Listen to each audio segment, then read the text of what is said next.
Irmãos, uma notícia. Amém. Queridos, nós queremos agradecer ao Senhor por estarmos aqui, agradecer ao Senhor pela vida de cada um de vocês. Obrigado por estarmos juntos aí, pelo compromisso de todas as segundas-feiras separarmos um tempo para aprender do Senhor, né?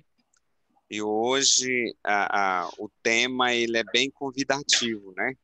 Ele fala aí muito sobre algumas questões internas, pessoal, né? Os desejos, visões, fala sobre contendas. Então, assim, é um tema bem quente, né? Mas eu acredito que a palavra do Senhor ela sempre nos conduz ao conhecimento, àquilo que é certo.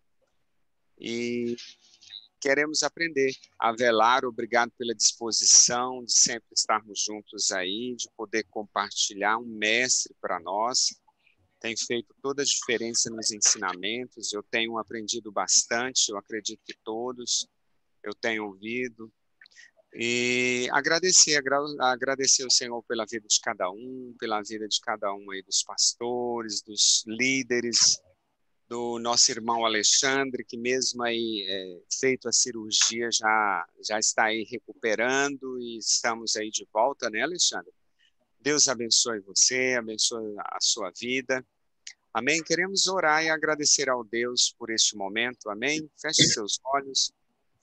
Pai, obrigado pelo teu Espírito Santo de Deus.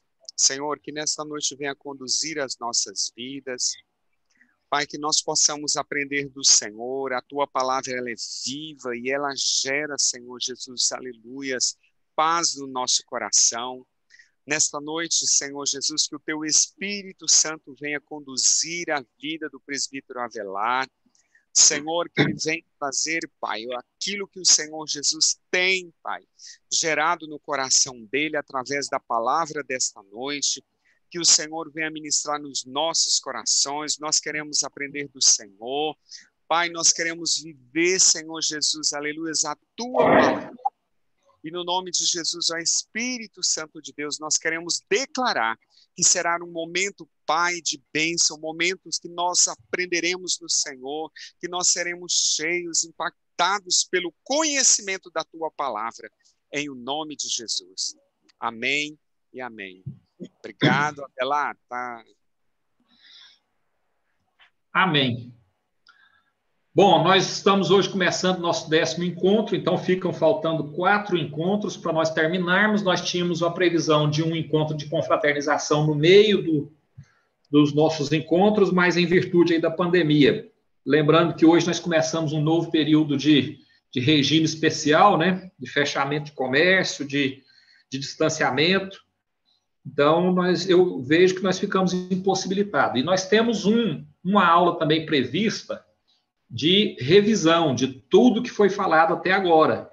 Então, a minha sugestão é que nesse último encontro, vai ser o 15º encontro, nós possamos fazer, se for permitido na época, né, a gente fazer lá na igreja, a gente fazer essa revisão e fazer também a coleta de impressões, né? Nós precisamos fazer isso para saber como é que as pessoas viram esse período que nós passamos juntos e tem um formulário também, desculpa, a ser respondido. Bom, dito isso, vamos iniciar então o nosso encontro de hoje. Hoje é o nosso 10º encontro, como eu disse. Carta de Tiago, capítulo 4, versos 1 ao 12, e o tema geral de hoje é desejos e divisões. Tiago trata desse assunto.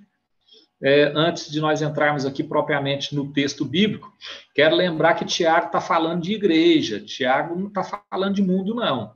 Então, ele está pregando para aqueles judeus convertidos, como nós vimos na primeira ou segunda aula, e que, no entanto, foram dispersos, né? Já não estavam em Jerusalém.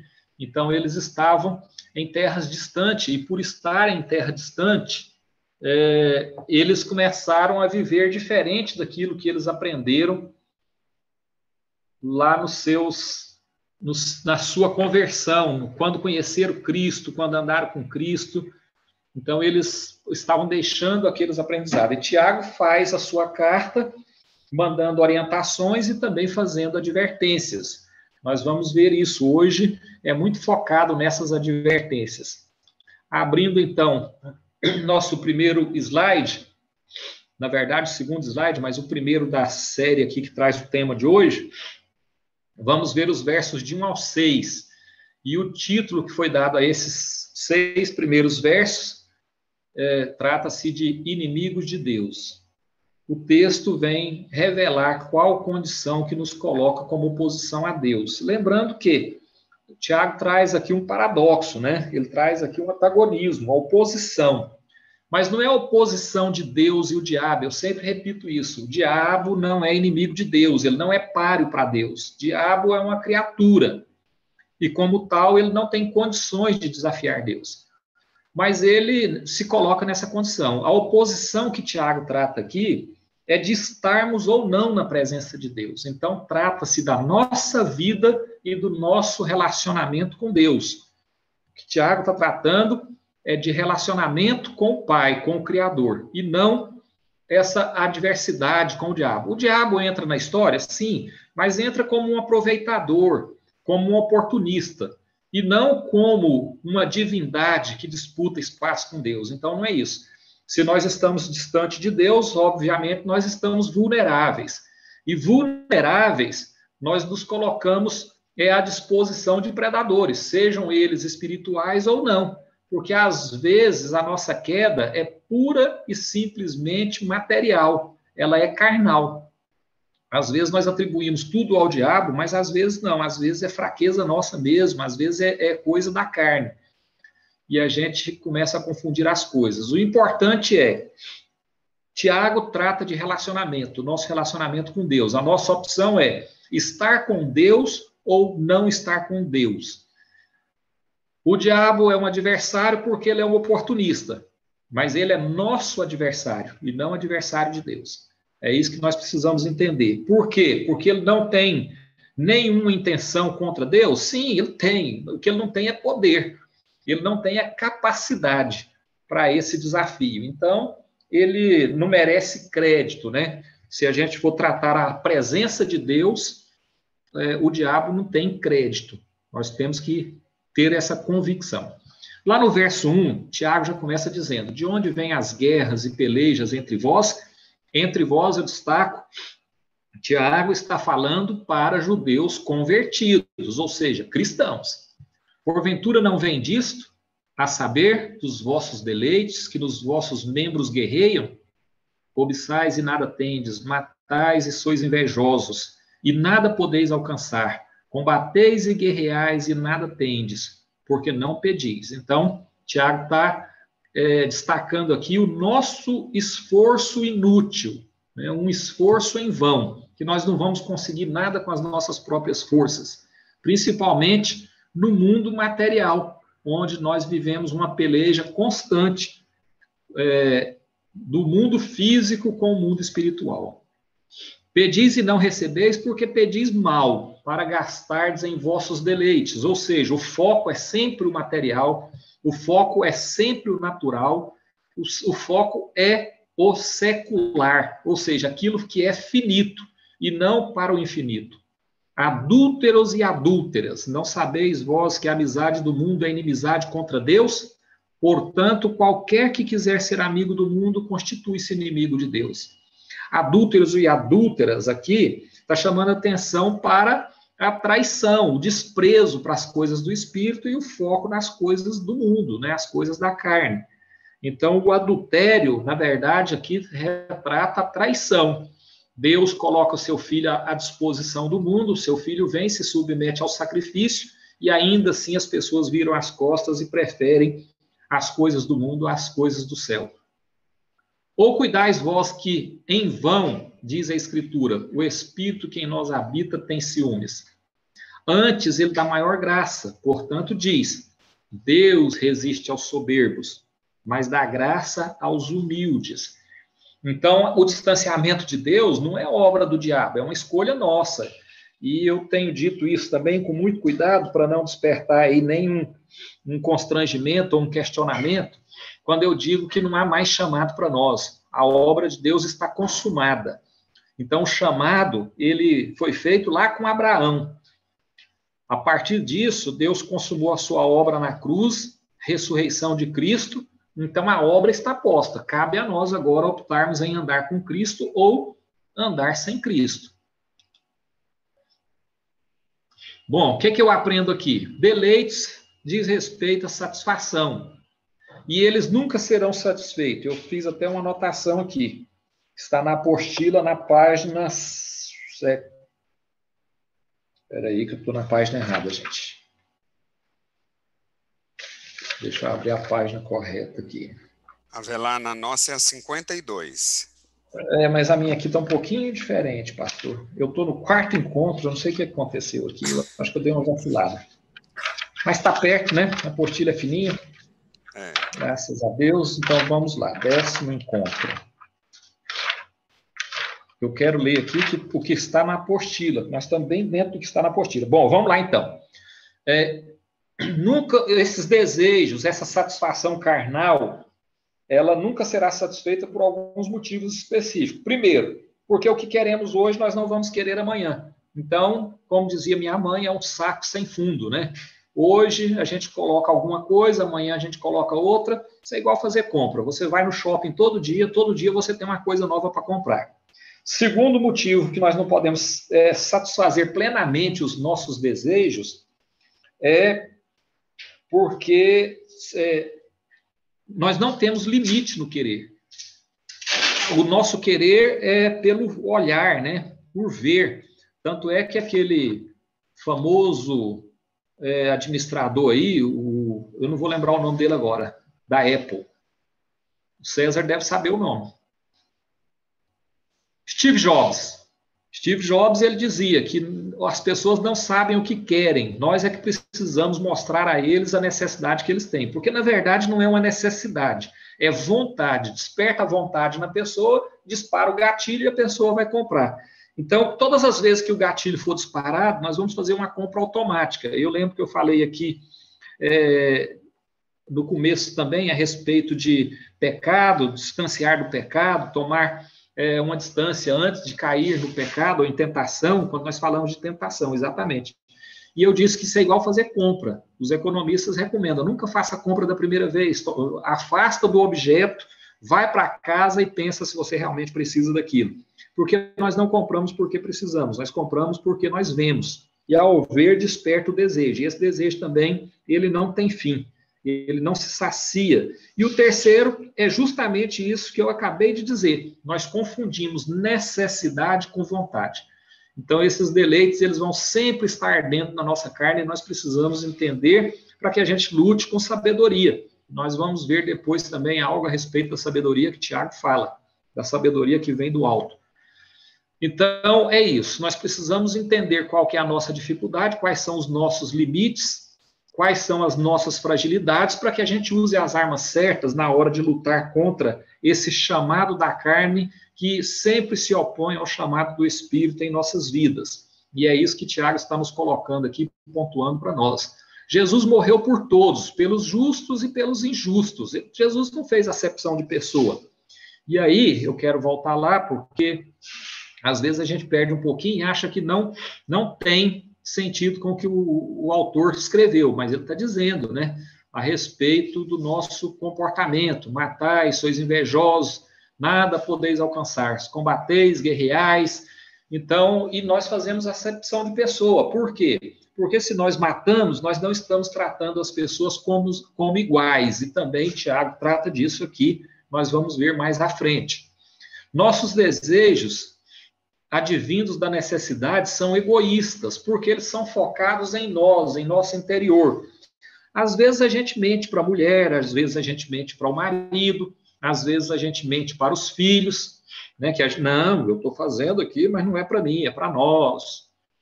Ah, o que foi que você fez? Eu peguei meu carro, troquei num carro que custa 3 vezes mais. Mas você precisava disso? Não, não precisava. Então você tinha o dinheiro sobrando? Não, não tinha. O que você fez? Fiz dívida. Quem é que vai pagar essa dívida? A família. Não, a família não, porque eu trabalho, a mulher não trabalha, os filhos não trabalham, isso é fruto do meu suor. Não, a família vai ser sacrificada. Então, a família também está participando disso. E nós precisamos entender que essa oposição, sempre tem que ficar na nossa mente hoje, no nosso estudo, essa oposição da carne guerreando com o espírito.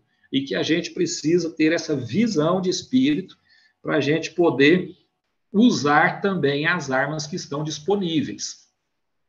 Certamente, este comportamento trazia muita dissensão dentro da igreja e não fora da igreja. Por quê?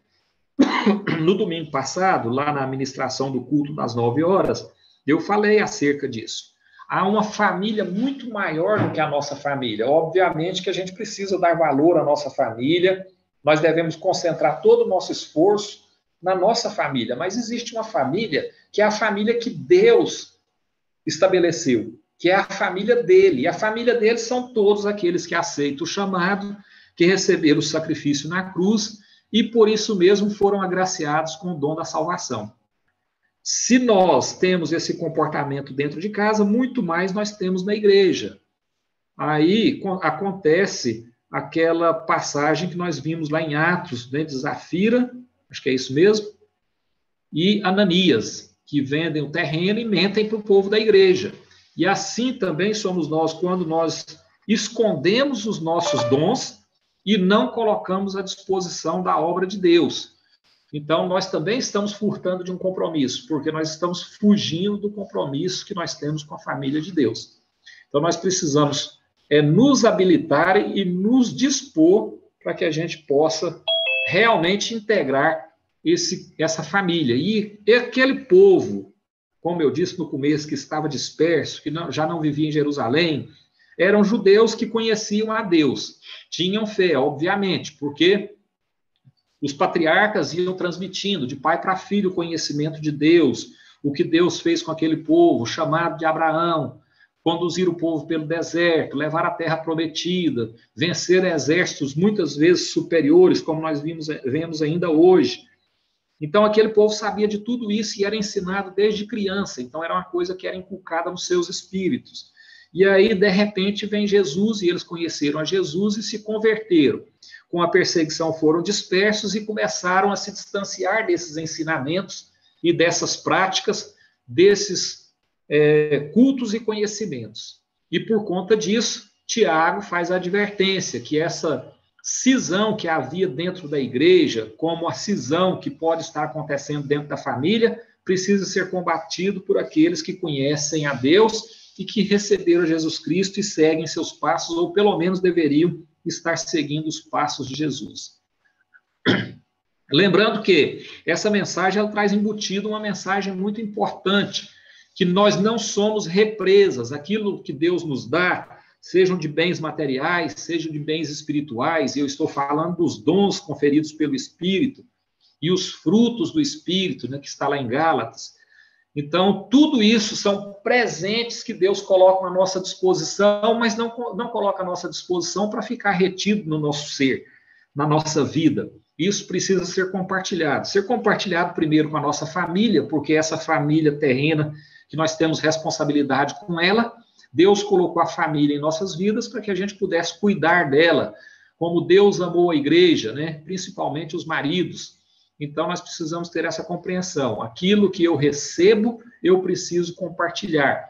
O fruto que eu gero se torna semente na vida do outro, ou não. Isso vai depender de cada um, mas deveria ser assim. E o fruto que eu recebo precisa ser semente também na minha vida, e assim vai passando de um para o outro. Alcançadas as nossas famílias seculares, ou as nossas famílias naturais, nós também precisamos ter compromisso com a nossa família espiritual, que é a igreja, a família que Deus habilitou para nós. Então, nós precisamos transferir também esses dons, esses presentes, essas dádivas divinas para o próximo. E isso, eu não estou falando de igreja física, de prédio, eu estou falando daqueles que receberam a Cristo, né, que receberam o dom da salvação. Lembrando que Cristo disse, né, que ele é a fonte de água viva, a água que nunca seca. e essa água jorra, a água que jorra não fica parada, a água que fica parada apodrece. Então, Jesus passa por nossas vidas e precisa alcançar outras vidas. Eu falei também no domingo a respeito de Abraão. Abraão, saia da terra, do meio da tua parentela, vá para a terra que eu te mostrarei, e eu farei de você uma bênção, e através de você abençoarei todas as famílias da terra. Ora, a bênção maior que Deus deu a Abraão foi poder abençoar outras pessoas. Não foi nada que ele pudesse reter para ele, foi para que pudesse ser transferido.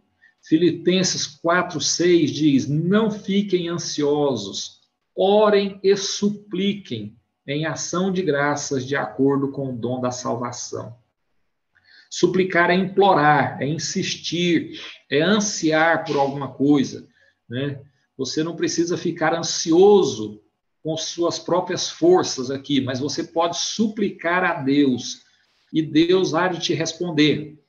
E em ação de graças, com louvores a Deus, bendizendo todos os dons e os presentes que Deus coloca à nossa disposição, inclusive o dom da salvação, que é a graça do Pai, nós precisamos fazer com que isso tenha efeito e eficácia em nossas vidas.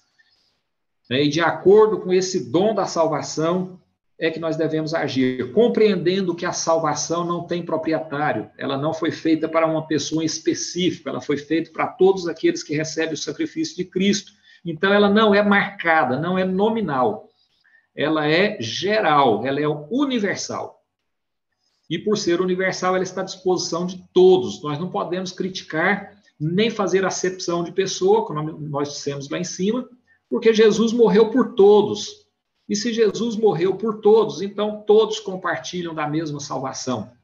Não somos nós que vamos dizer quem é e quem não é que será o merecedor, ou que vai receber, ou que vai usufruir desse dom da salvação. O cuidado do Espírito tem um objetivo, e o objetivo do Espírito é nos transformar. Jesus diz que o Espírito vinha como ajudador. Como ajudador, ele participa da nossa conversão. Conversão é você mudar de sentido. Se você ia para um lado, você vai para outro lado totalmente diferente. Você gira 180 graus. Então, você vai para um sentido oposto. E aí, você não é capaz de fazer isso sozinho, porque nós ainda estamos presos na carne, às atrações das coisas do mundo, a satisfação, os deleites, as coisas que nos satisfaz o nosso ego. Mas o Espírito nos capacita e nos transforma, e o Espírito é um ser. O Espírito é um ser, é uma deidade, é na Trindade, né? Deus Pai, Deus Filho e Deus Espírito Santo.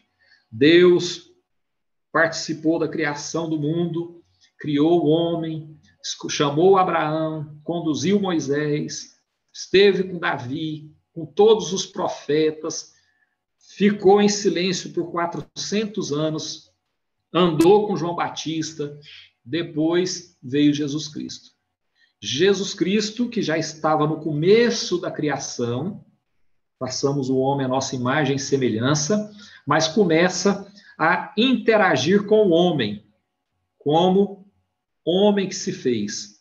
Jesus, o Deus Filho, se faz homem e interage com o homem aqui na Terra. Traz os seus ensinamentos. Os ensinamentos de Jesus eram todos focados para o mundo espiritual, para conduzir o homem de volta para uma intimidade com Deus.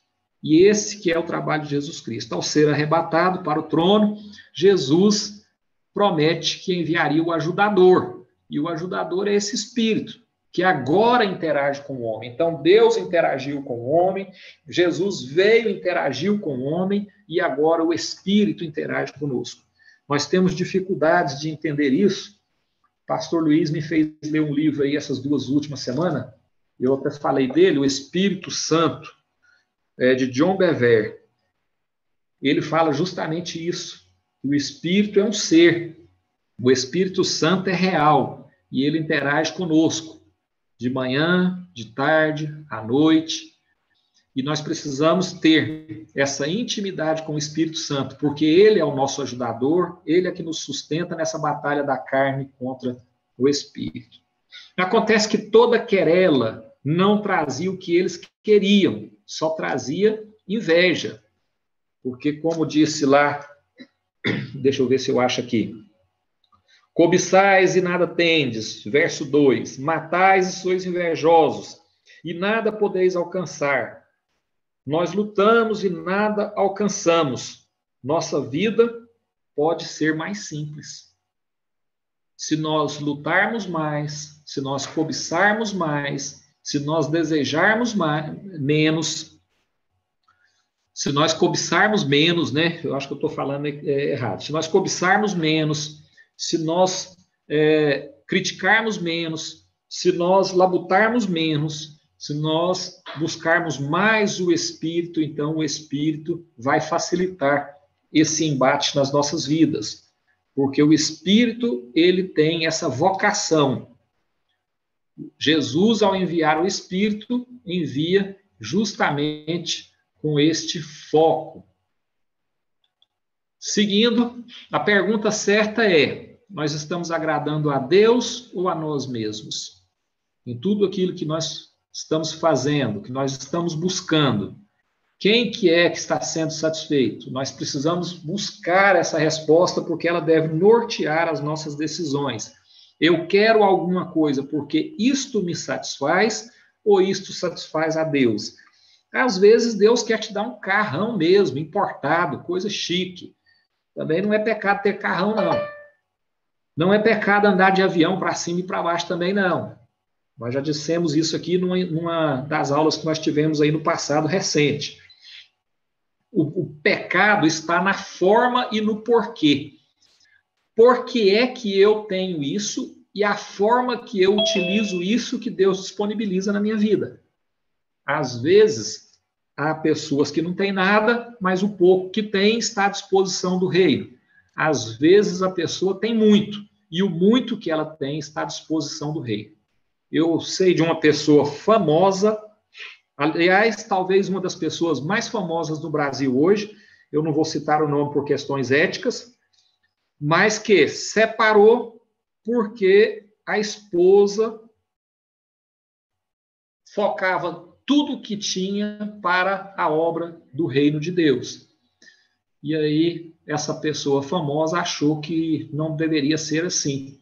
E, no entanto, nós entendemos que esse é o padrão. Da mesma forma que tem pobre, que não, o pouco que ele tem, egoisticamente, é para ele, não é o suficiente, da mesma forma tem rico que muito que ele tem, egoisticamente, é para ele e também não é o suficiente. Porque, como nós vimos, o saco do egoísmo e da vaidade nunca enche. Deus está pronto a nos responder, mas se pedirmos de acordo com o plano dele, mas qual é esse plano? Esse plano eu preciso fazer esse estudo, essa analogia, né? Buscar esses fundamentos, eu acho que é a palavra mais correta, no texto bíblico. Qual que é o plano de Deus? Desde que Deus criou o homem, deu a ele a liberdade, porque o pecado é fruto da nossa liberdade e continua sendo, ainda hoje, nós pecamos porque usamos mal a nossa liberdade. E aí Deus traça um plano. Pega aquele povo, prepara aquele povo durante anos, né? Conduz aquele povo, lidera aquele povo, prepara para que venha a vinda do Messias. O Messias vem e aquele povo ainda não estava preparado para recebê-lo. Então, nós precisamos ter essa compreensão também do plano de Deus. Então, o meu plano, que eu coloco na presença de Deus nas minhas orações, ele precisa estar alinhado com esse plano de Deus. E o plano de Deus é a redenção. O plano de Deus é o perdão dos pecados e a salvação da humanidade. Todos aqueles que aceitarem o sacrifício da cruz serão salvos. Todos aqueles que usarem de misericórdia receberão misericórdia. Nós vimos isso na aula passada ou na aula anterior, não me lembro. Então, nós temos que ter isso sempre em mente. Desculpa. Porque isso deve nortear as nossas ações, as nossas atitudes. Os judeus foram infiéis com Deus. E nós somos fiéis a Cristo hoje? Porque se os judeus foram infiéis, não acreditando no sacrifício de Cristo, nós podemos dizer que nós somos fiéis a este sacrifício? Quer dizer, a infidelidade dos judeus foi com o plano de Deus, de enviar o Messias. E nós, que recebemos o Messias, já conhecemos o resultado do sacrifício na cruz e a ressurreição. Vocês devem ter observado que sempre que eu falo do sacrifício da cruz, eu falo na ressurreição. Porque a cruz não foi o ponto final, de forma alguma. Então, a ressurreição, ela é real.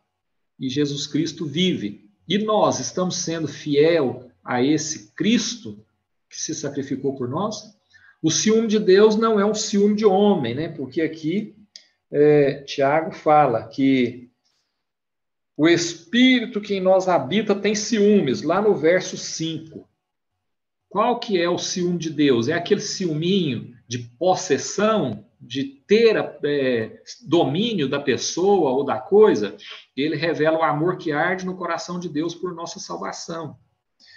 O ciúme aqui de Deus, talvez essa não fosse a melhor palavra. Os tradutores colocaram ciúme, entendendo que essa era a melhor palavra, mas, no entanto, algumas versões traz o cuidado, né? No lugar de ciúme. Eu prefiro cuidado. Por quê? Porque, na verdade, a gente pode confundir o sentido desse ciúme. O cuidado de Deus é para que a gente não desvie do seu plano, para que a gente não fique fora da salvação. A salvação de Deus, como nós dissemos lá anteriormente, não faz acepção de pessoa, ela é para todos. E Deus tem cuidado para que as pessoas não peguem o caminho errado. O ciúme que traz aqui nesse contexto é aquele desejo de que a pessoa não entre por caminhos errados, mas que sigam pelo caminho que leva à salvação. Porque, como nós já vimos também, eu sempre comento, a salvação também não é o ponto final. Deus tem um projeto de moradia para nós. Deus tem lá habitação para todos que forem salvos. E nós vamos participar de um banquete, nós vamos participar de ceia, nós vamos participar de festas, nós vamos estar sempre na presença de Deus. Então, o projeto de Deus fala de relacionamento. Esse relacionamento será eterno, após a nossa restauração, num corpo, né, totalmente transformado. E nós teremos proximidade com o Pai, nós conviveremos com Deus de forma presencial. E aí, nós temos que estar preparados, porque se Deus tem esse projeto para nós, nós temos que começar a construir isso hoje, agora. Nós não devemos esperar que a morte chegue, porque depois que a morte chegar, para nós não há mais solução. Só o amor de Deus, e quando eu falo do amor de Deus, é da graça que nós estamos falando. Graciosamente, Deus nos concede o seu amor. Foi única e simplesmente por amor que Deus fez todo esse projeto. Então, pela graça, Deus nos habilita a suportar as tentações e seguir no caminho correto. Então, esse ciúme de Deus é para que a gente não se perca. Não devemos desejar outro amor, a não ser o amor de Deus. Porque esse amor é puro e verdadeiro. Não exige nada de nós e nos oferece tudo que nós poderíamos almejar. Vida eterna, vida sem limites, vida abundante e em plenitude.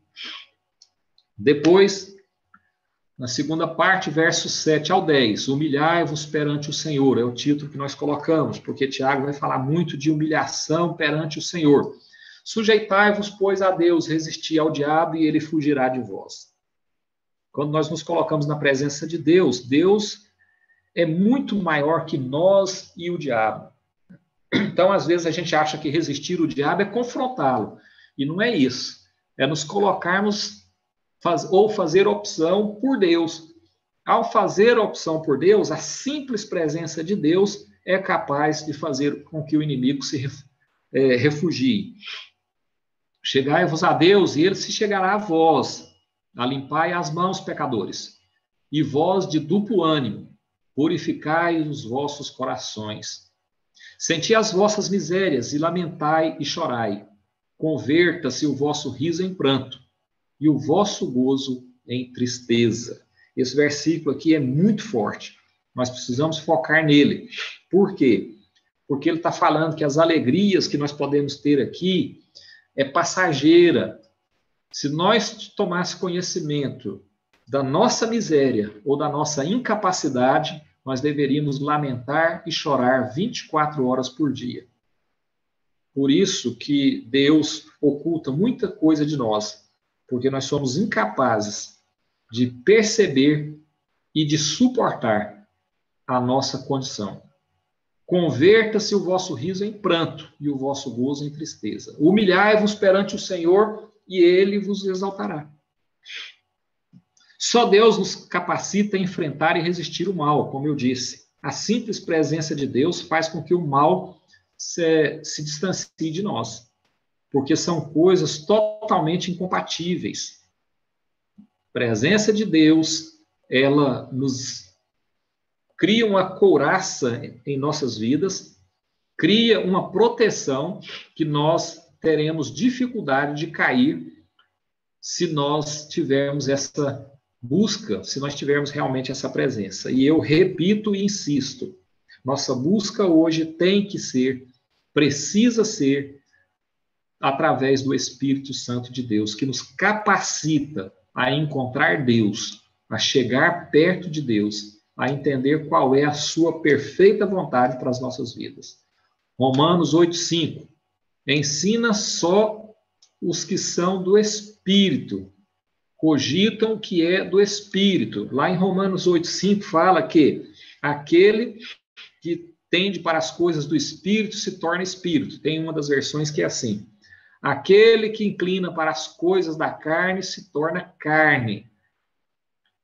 Então, nós temos que ter esse discernimento, que aquilo que eu escolho é aquilo que eu vou me tornar, é que vai se sobressair na minha personalidade, na minha característica, na minha conduta.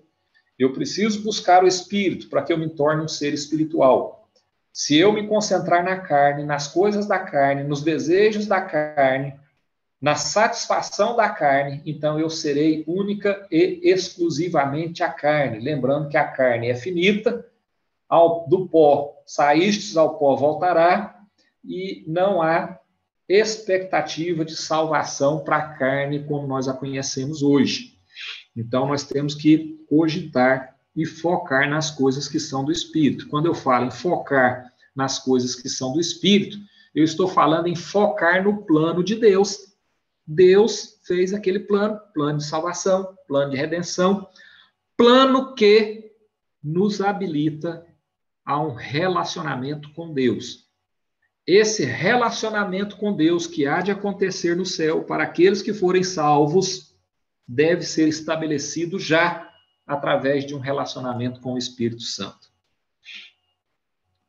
Isaías 41, verso 13, eu acho que está aqui na apostila. Deixa eu ver se eu encontro aqui bem rápido.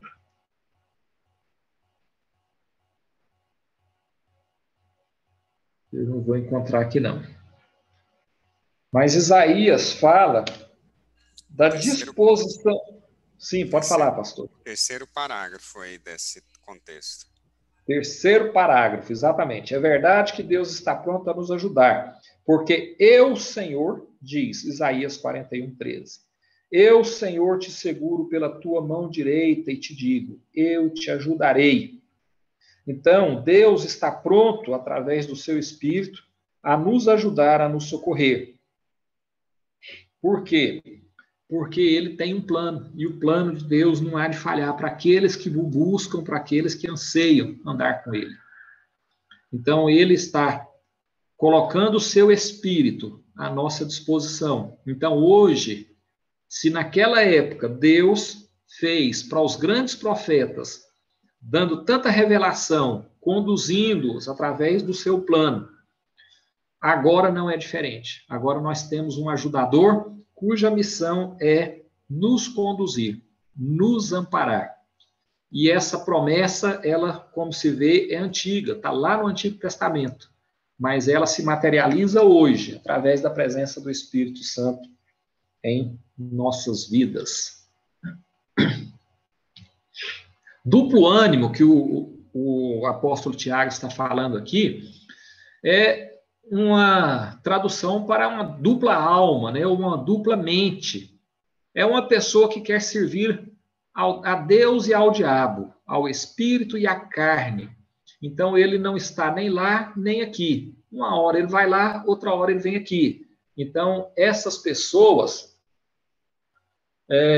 estão fadadas ao fracasso. Elas não vão conseguir o resultado positivo. É aquela ansiedade que nós falamos lá no começo, né? Que a pessoa guerreia, a pessoa luta, a pessoa se esforça, mas não alcança o resultado. Enquanto que ela, ajoelhando e pedindo o socorro do Espírito, o Espírito vem em seu apoio e todos os resultados começarão a aparecer sem muito esforço, sem muito sacrifício. Talvez não aquele objetivo que a gente almeja, porque, como eu disse lá no começo, a gente confunde muito o que eu preciso com o que eu desejo. Mas tudo que eu preciso para estar inserido no plano de Deus, o Espírito vai colocar à minha disposição, sem luta, sem sacrifício, sem angústia, apenas eu pedindo. Porque esse é o papel do Espírito Santo, é nos ajudar a não perder a salvação. E compreendendo isso, eu me coloco no contexto do plano.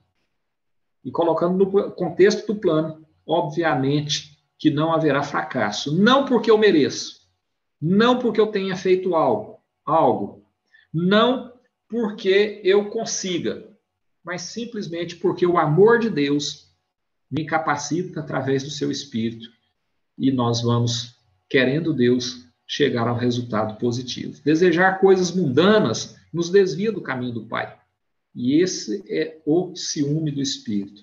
Salmo 24, 3, 4 diz: quem entrará no lugar santo? E o Salmo 24, 3 e 4 responde: os de mãos limpas e de coração puro. Então, limpar as mãos é indicação para fixarmos no mundo que é real para nós, que é o mundo espiritual, que é o mundo que Deus preparou para nós e pelo qual ele enviou o seu Filho Jesus. A tristeza no arrependimento, ela existe, mas ela não é necessária. Por quê? Porque o arrependimento é eficaz. O arrependimento e perdão são faces da mesma moeda. O perdão, ele é muito bom para quem perdoa, porque ele liberta quem perdoa e ele revela quem perdoa. No caso do perdão de Jesus Cristo, nos concedeu com o sacrifício da cruz, é um perdão que revela o Cristo, o Messias, o Salvador. Mas, para aquele que é perdoado, o que é eficaz é o arrependimento. O arrependimento está diretamente ligado com a conversão, a mudança de comportamento, a mudança de atitude. E aí eu vou ter que falar um pouquinho disso aqui, não levem para o lado político do que eu vou dizer, levem para o lado espiritual. Por isso que o cristão é naturalmente um conservador. E eu vou repetir, não levem para o lado político, leve para o lado espiritual. Por quê? Porque quando eu me arrependo, eu me volto para um outro comportamento. Agora, o meu comportamento é focado no mundo espiritual. E o meu comportamento, ele é moral. Então, ele precisa ser de acordo com a ética de Cristo. Então, tudo que eu fizer que for contra aquilo que Cristo tem me ensinado, tudo que nós fizermos neste mundo, que for contra aquilo que Cristo se sacrificou para nos ensinar, então está fora da moral cristã, está fora da vontade de Deus, está fora do plano de Deus de redenção e salvação para a humanidade. A humildade perante Deus, ela também não é necessária.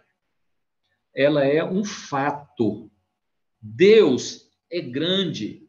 Deus é muito maior do que nós podemos imaginar.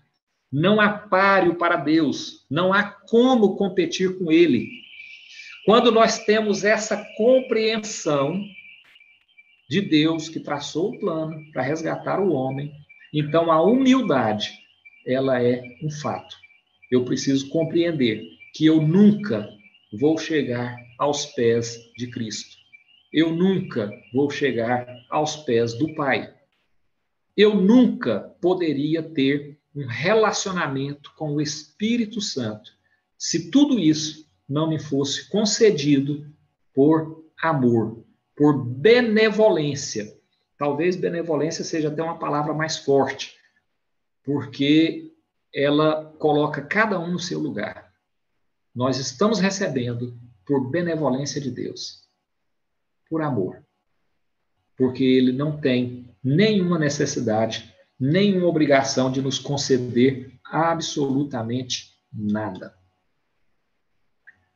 Bom, vamos lá para o último tópico, né? Falando mal e julgando, versos 11 e 12. Irmãos, não faleis mal uns dos outros. Quem fala de um irmão e julga o seu irmão, fala mal da lei e julga a lei. E se julgas a lei, já não és observador da lei, mas juiz. Então, eu quero fazer uma pausa aqui para dizer o seguinte. A lei é a lei do amor. Amarás a Deus sobre todas as coisas e ao teu próximo como a ti mesmo. Vamos focar no próximo como a ti mesmo. Quando você está julgando, você está amando o seu irmão como se fosse você mesmo. E se você cometer um pecado parecido com aquele? Ou se você cometer um pecado ou um desvio maior do que aquele? Com qual julgamento, com qual regra você quer ser julgado? Então, quando eu julgo, eu estou maculando a lei do amor de Deus.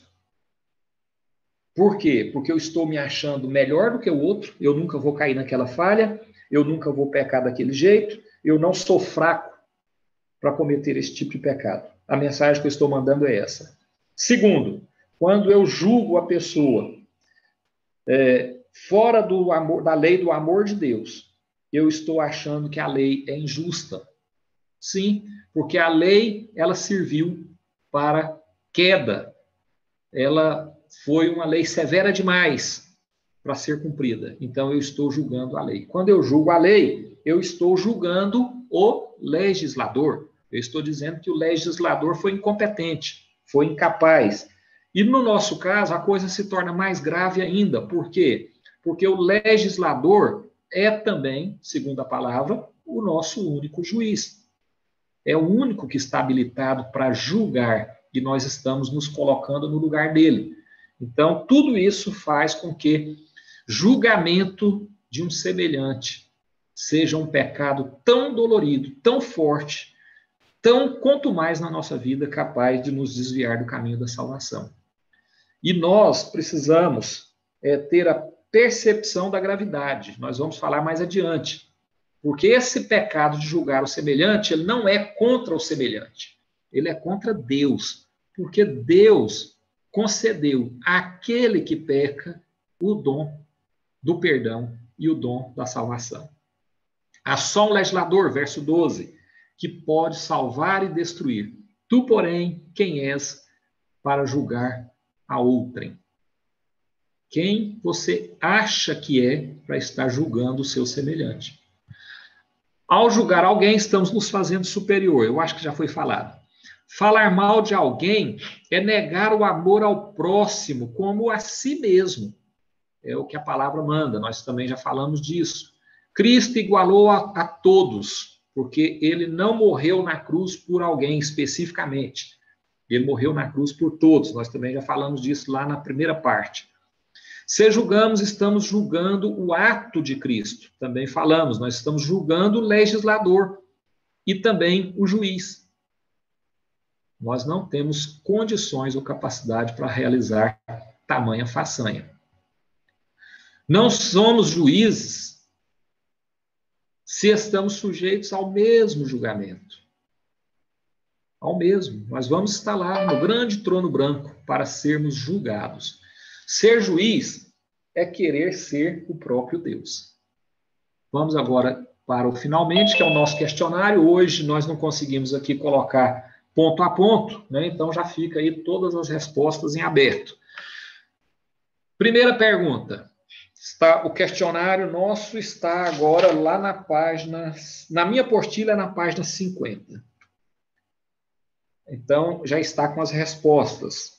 Mas é o que eu sempre venho falando. Compare essas respostas com a resposta que vocês fizeram. Quando dominam nossos corações, os desejos se tornam os nossos mestres. Então, está tomando o lugar de Deus. 2. Deus diz, te seguro pela tua mão direita e te ajudarei. 3.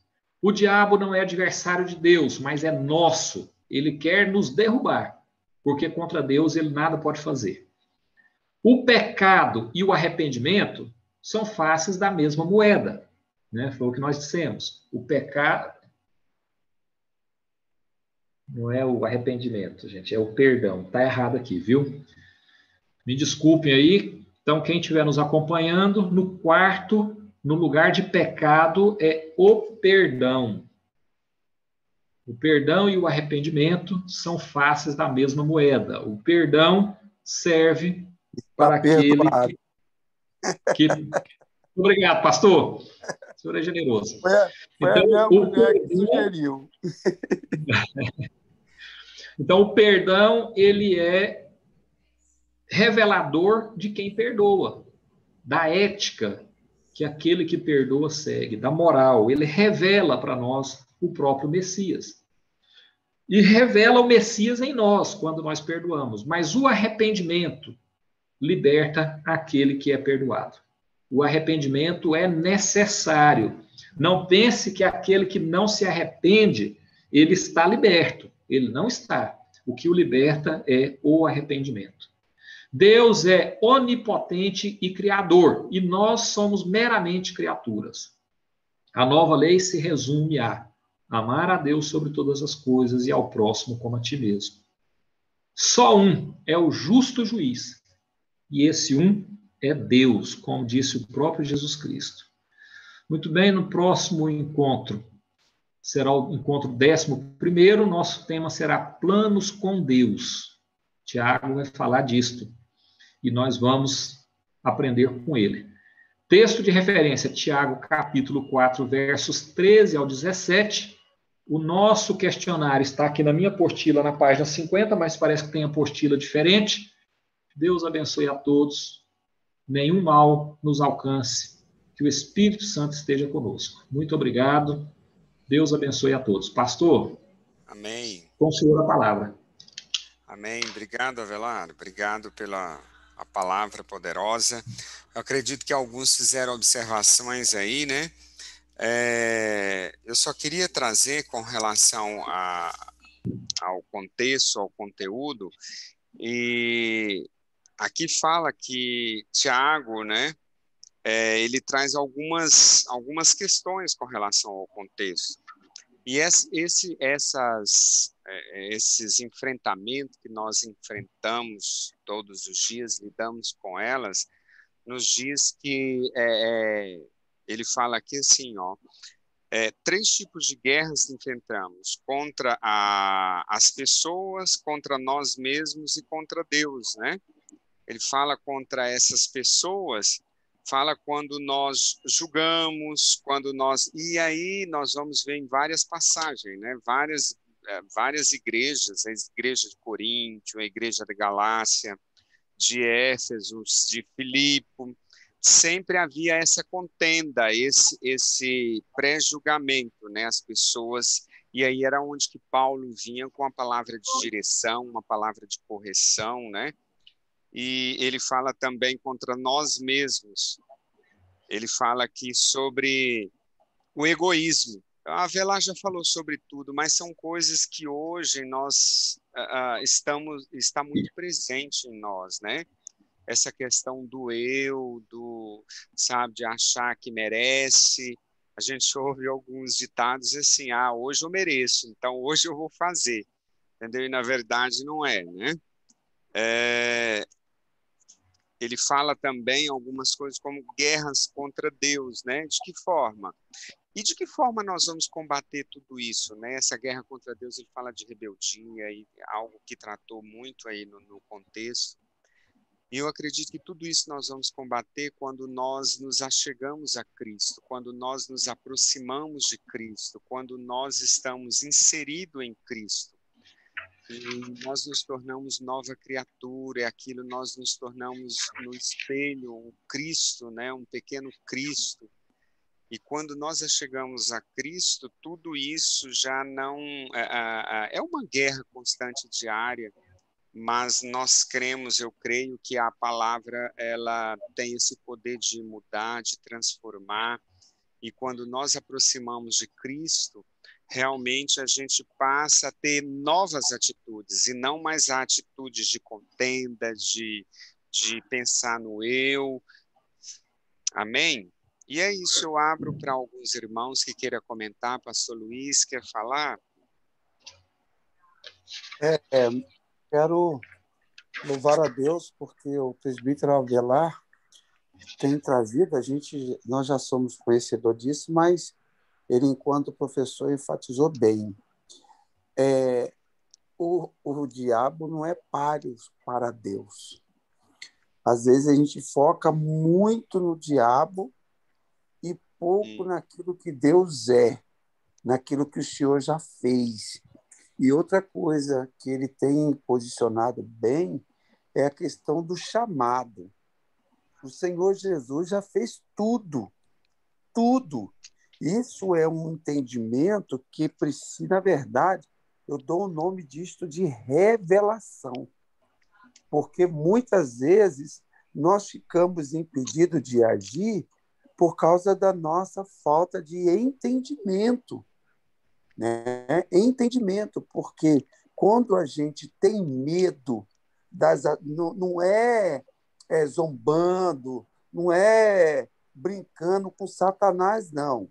Não é isso, não. É nós sabermos quem nós somos em Cristo Jesus e avançar. E avançar. Porque nós temos medo de lidar com essas coisas, tendo vista que em Cristo Jesus nós somos mais do que vencedores. Então, esses dois pontos que na penúltima aula que eu percebi, ele falou sobre isso enfaticamente, e nós, enquanto alunos, precisamos ter essa consciência na hora que a gente for ensinar, quando nós formos lidar com qualquer situação, não é colocar Satanás no nível de Deus, não. Isso é um equívoco nosso. E o outro é exatamente daquilo que nós precisamos fazer na obra de Deus. Ele comentou isso ontem, na ministração cedo, porque quando eu entendo que está tudo pronto, é um exemplo talvez simples, mas é eu precisar de colocar uma mesa, uma comida numa mesa e já ter a mesa pronta. É só eu usar, é só eu usá-la. Então, diante disso aí, o poder é de Deus em nós, porque de nós mesmos nós não temos nada. Ótimo, essas duas colocações que eu tenho observado. E esse último que você falou, ô presbítero, do arrependimento, perdão e arrependimento. Só repete para mim o que o senhor falou sobre a questão do perdão. O perdão dignifica a quem libera? Como é que é? O perdão, pastor, ele libera ou liberta, né? Como queira, mas eu prefiro libera aquele que perdoa. Aquele que é ofendido, ele fica livre da ofensa quando ele perdoa. Mas ele também é revelador, porque ele revela Cristo na nossa vida. Porque só Cristo nos capacita, porque Cristo nos perdoou, sem nada em troca. Então, quando nós perdoamos, nós estamos agindo como Cristo. Então, nós estamos revelando Cristo na nossa vida. Isso. E quando eu também não consigo perdoar, eu também ajo como alguém que não é liberto. Exatamente. Isso. É isso que eu queria Exatamente. entender. Obrigado pela oportunidade. Amém. Alguém mais quer trazer algum comentário, trazer alguma sugestão? Não? Eu vejo assim que isso tudo tem com relação à questão da submissão, né, irmãos? Eu acho assim que se a gente submeter a Deus, eu acho que a gente vai conseguir vencer essas lutas, essas batalhas que são travadas em nós mesmos, né? E que muitos de nós, às vezes, não conseguimos ver uma saída. Mas eu acredito que, assim, quando nós sujeitamos a Cristo e deixamos ser guiados pelo Espírito Santo de Deus, há uma luz, há uma saída, né? Eu vejo que há uma esperança para o homem, para aquele perdido e tantas coisas que falam aí, né? Sobre a condenação, sobre a maledicência. Amém? É isso? Amém. Ninguém quer trazer mais? Não, nós vamos encerrar. Alguém quer comentar, compartilhar? Os demais irmãos, César, que sempre está participando.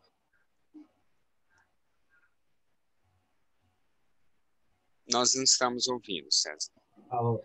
Não, tá mudo aqui, porque tá cheio de gente aqui no meu.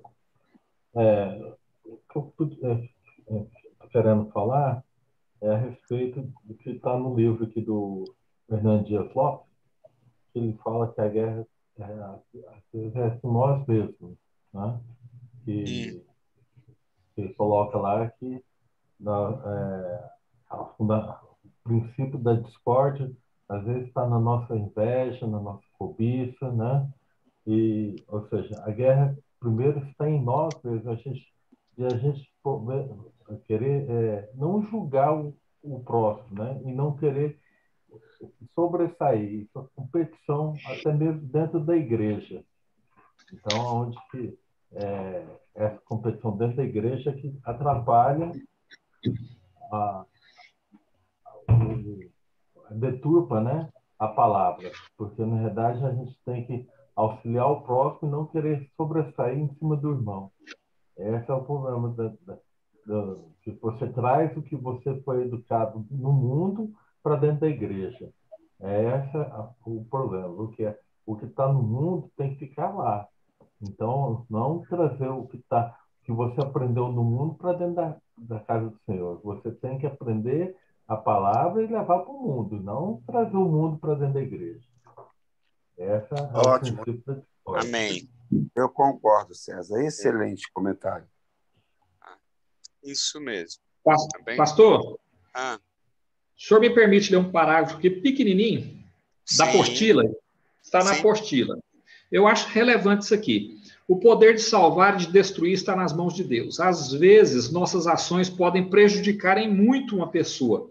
Pode feri-lo e, aparentemente, destruí-lo no seu convívio familiar ou no trabalho. Mas isto é ilusão. O Senhor o levanta e recompõe. Só Deus salva ou destrói uma pessoa. Então, nós não temos poder. Às vezes, a gente se ilude com isso. E, no entanto, o mal que nós estamos fazendo vai se reverter contra nós.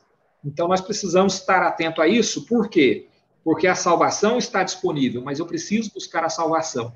Mas a salvação, ela provoca uma mudança. Ela provoca um renovo de comportamento, de discernimento. Então, quer dizer, é incompatível e é ineficaz qualquer atitude que eu tomo que seja terrena e que seja maléfica para outra pessoa. Amém. Era isso. Muito, muito bom. Amém. Alguém mais? Não. Amém, o Avelar. Nós vamos aproveitar, apesar do tempo estar bem ainda, mas vamos aproveitar aí e ver se alguém, com relação ao que o Avelar estava falando, o Avelar, eu até depois a gente precisa ver eu gostaria que realmente a última aula, se pudéssemos fazer, sabe, na igreja, vamos ver a possibilidade de estudar o dia certinho, para fazer o aulão final, entendeu?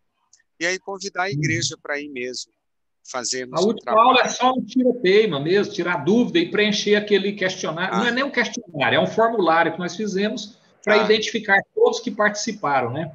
Amém. Amém. Vamos sim. Tá bom? Obrigado. O pastor Luiz, tá por satisfeito? Ou quer... Não, tá maravilhoso. Se a gente pudesse, amém. A gente passaria a noite, né? Mas não, tem que dormir, amém. né? Amém, irmãos. Quero agradecer a cada um de vocês. Obrigado, Avelar, pela sua disponibilidade, sempre poder contribuir conosco. Eu vejo o seu empenho e, assim, a sua disponibilidade de poder contribuir conosco. Pastor, nós não ouvimos a Júnior hoje, ué. Não, a Júnior... Ô, Júnior, não ouvimos a sua voz, minha querida. Uai, pastor, assim, nada pessoal, né? Nada pessoal, mas quando o instrutor expressa com tanta veemência, tanta precisão, a mensagem é muito objetiva, ela é direta. É verdade.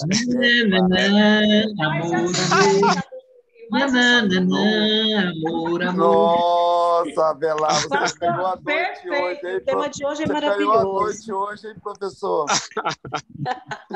Amém. Olha, amém. E tamanha importância dessa aula, pastor, porque eu queria salientar que, de coração, uma vez eu ministrei sobre o perdão. Eu acho assim, que hoje ele citou sobre o perdão. E nós temos que tirar cada dia, cada pequeno espaço do nosso dia para lembrarmos e falarmos com Deus, pedindo perdão, pedindo a Ele que nos mostre o que nós fizemos de errado, o que nós precisamos mudar, crescer.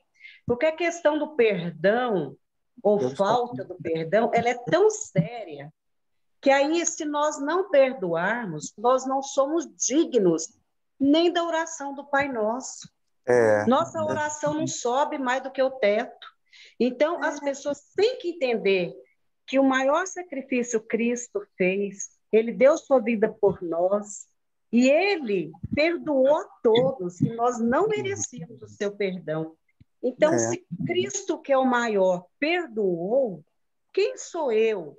Pode ser o problema que for, a traição, a injúria, tudo que for pecado, tudo que for contra nós realmente pedimos a Deus a capacidade do Espírito Santo de exercer em nós essa capacidade do perdão. E nós vamos ser felizes. Dizem os grandes autoajudas aí, né, que é um lixo tóxico. Quem acumula a falta do perdão, ela está produzindo em si mesmo um câncer, uma doença cancerígena. E ela não tem como ser feliz, né? Só isso mesmo. A psicologia positiva, ela narra que o perdão ele é um comportamento, né, fundamental para um clima positivo em um ambiente organizacional. Perfeito. Entende? Fechou com chave de ouro. Precisava mais. Que declaração, hein? Que coisa linda, gente. Amém. Amém. Amém. O pastor Saulo, quem tá falando aí? Tem alguém falando e eu atrapalhei? Não. Era uma mulher.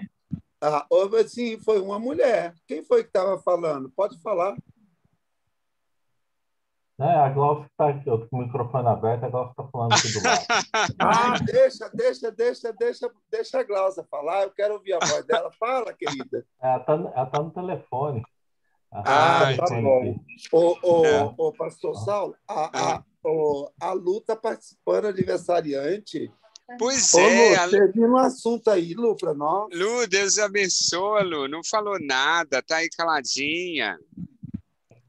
Amém, pastor Saulo. Tô só alimentando aqui. Amém. Deus abençoe você. Amém. Parabéns. Que Deus te abençoe. Amém? O Gil está aí com você, Lu. Ele quer falar alguma coisa? Não, pastor Luiz, ele não está aqui agora. Uma aula. Então tá bom, tá bom. Não, amém. Obrigado. Amém, irmãos? Muito obrigado. Quero agradecer a presença de cada um de vocês. Obrigado pela disponibilidade por estarmos aqui. Posso Amém? fazer uma pergunta? Quantas presenças nós tivemos hoje? Porque eu estou sem tela aqui. 13 Omar. no total, Obrigado. né? Mas tivemos outros que saíram no decorrer do... Foi 15. Obrigado. Eu queria ter uma... Aham. O pastor Moacir e a pastora Valéria não estão, eles estão, já está aí, tá? Aham. Aí nós estamos com vários do louvor também, que não está podendo. Isso. Ensaiando hoje. Aham. Pastor Saulo, Aham. vou fazer mais um comentário. Esse capítulo 4, tá? Ele está falando de guerra e discórdia, mas ele não está falando de ímpio, não. Ele está falando para os crentes, viu? Entendeu? Ele tá falando Irmãos, para crentes, assim, os irmãos é da um igreja. tema... É um tema muito polêmico, mas assim que deve ser tratado dentro da igreja. Eu percebo isso claramente. Agora, se não for aquilo que vem, depende da liderança. Eu sempre digo que tudo parte da liderança. Se há uma conversa, se a liderança não vem, trata aquilo, então assim tende a se proliferar. Então, assim, isso é muito importante. E eu digo assim porque todos nós somos líderes e nós estamos aqui. Irmãos, isso. Pastor Saulo, só uma observaçãozinha. Você foi muito feliz. E uma das coisas que eu percebo, eu converso muito com a minha mulher, a partir da liderança, é o líder ficar falando mal dos seus liderados. Isso é algo que não pode acontecer, porque se o líder tem alguma necessidade de conversar ou falar algo sobre aquela pessoa, ele não pode comentar sobre ela. Ele tem que comentar com ela. Você está entendendo? Porque, por exemplo, se você é um pastor, eu falo mal de outro pastor para você, você vai entender que logo eu vou falar mal de você também. Exatamente. Então, você está entendendo? Então, a nossa ideia também de sermos servos um do outro também traz o entendimento que não haverá competição. Se for uma competição, se houver algum tipo de competição, vai ser para quem serve melhor. Então, é uma competição saudável, onde todos nós nos colocamos na posição de servo. É um assunto que a Bíblia trata, que nós aprendemos pela misericórdia de Deus a trabalhar. Vamos servir todos? Então, não vai ter competição. A competição é quando nós estamos à mesa, esperando alguém para nos servir. Amém, pastor Luiz. Obrigado. Amém. Muito bom. Oi, pastor Júnior. Tá. O pastor Luiz estava falando aí. Eu estou aqui presente. Eu estava desligado porque eu estava trabalhando, fazendo umas coisas, mas eu estava presente ouvindo. Eu estou percebendo. Você não está falando nada, mas você está caladinho. Atenção, hein? Eu estou dirigindo, pra você ter uma ideia. Sim, o que o pastor Luiz falou é interessante, de não falar, um líder não falar ou não de outro líder, mas importante também é não deixar de falar e não deixar de tratar as coisas. Isso nós vemos na nossa igreja, algo assim, eu vi isso ontem mesmo, eu vi um assunto que foi tratado assim, imediato, sem dar tempo, sem deixar que a coisa cresça. Então, isso é muito bom na igreja, que os assuntos, ou aquilo que se fala, ou aquilo que acontece, seja tratado com rapidez, porque evita muitas coisas. Né? Só um comentário para dizer que eu estou aqui também. Que eu tô Amém, pastor Júlio. Amém. Amém. Glória a Deus por isso. Alguém quer comentar algo mais?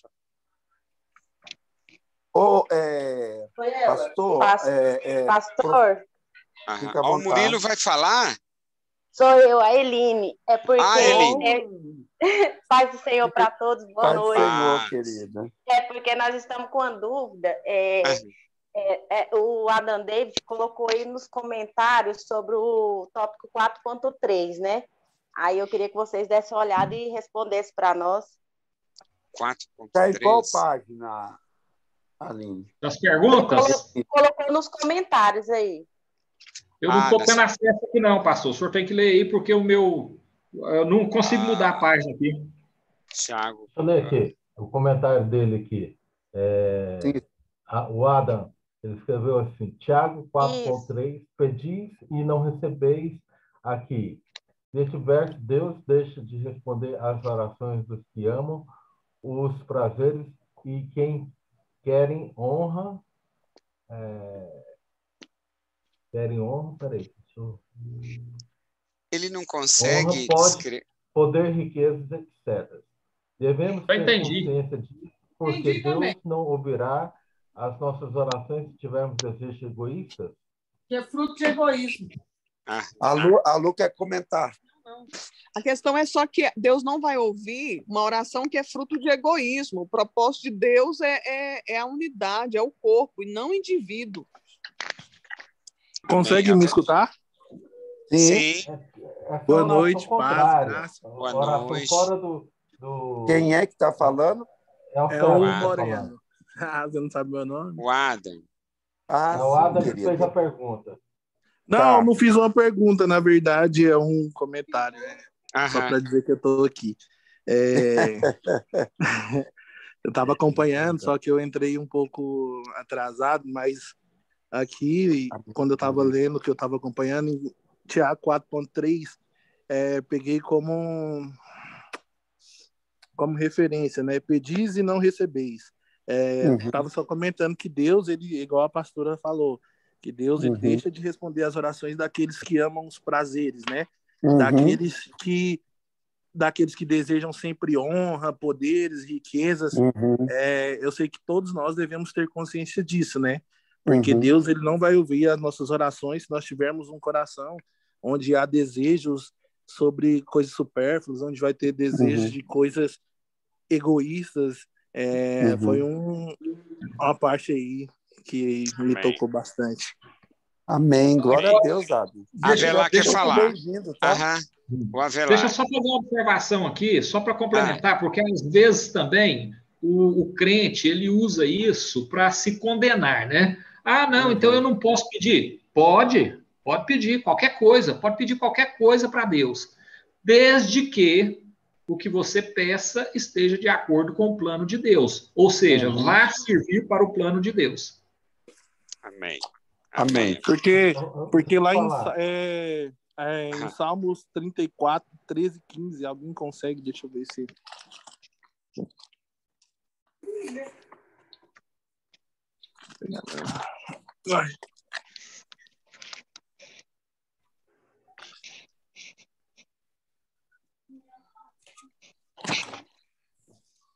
Achou? Deixa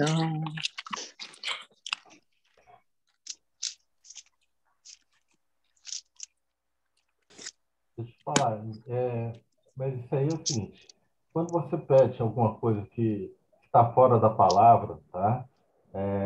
E Deus não responde, Deus não te olha como Deus não responde para o seu bem, né, César? Seu bem.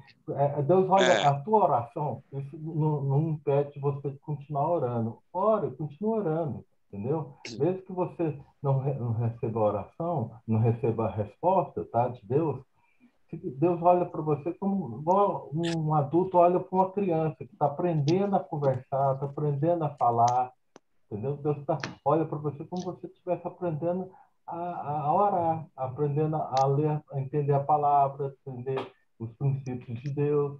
Então, não deixe de orar. Continua orando, tá? Adam, mesmo pode que falar. Deus não te responder. Não. É porque... O que eu estava vendo aqui também? Era em Salmos? 34, 13 e 15, né? Depois alguém puder ler, que também fala, né? que Deus aceita somente as orações dos justos, porque lá fala bem assim, abri aqui na minha Bíblia. Aparte de todo o mal e fazem o bem. Procura a paz e segue-a. Não, perdão. 13. Guarda a tua língua do mal e os teus lábios de falarem enganosamente. Aparte do mal e faz o bem. Procura a paz e segue-a. Amém. Amém. Ele está falando aí, é justo isso. Não adianta, eu tenho que refrear a minha língua, cuidar não adianta eu falar do meu próximo, não adianta eu falar. Se eu não tiver em comunhão com a palavra de Deus, não adianta. Sim. Amém? Amém. Era só isso. Alguém tá uma dúvida? Amém. Amém, irmãos. Eu quero agradecer a todos. Avelar, você quer trazer mais algum questionamento, algo? Não, pastor, está zerado. Podemos orar. Amém. Vamos orar, agradecer a Deus. Alguém aí para orar por nós? Ô, Adam, ora para nós aí, Adam. Oro sim. Amém. Por favor. Amém, meu Deus, meu Pai, em nome de Jesus. Senhor, nessa noite, eu quero colocar no teu altar a vida dos meus irmãos, ó Pai. Amém. Senhor, que o Senhor venha nos mostrar, Pai, cada dia mais sobre a tua palavra. Senhor, que o Senhor possa encher os nossos corações, ó Pai. Que o Senhor possa nos trazer entendimento e revelação do teu evangelho, ó Pai. Pois eu sei, ó Pai, que o Senhor é o Deus dos exércitos, ó Pai.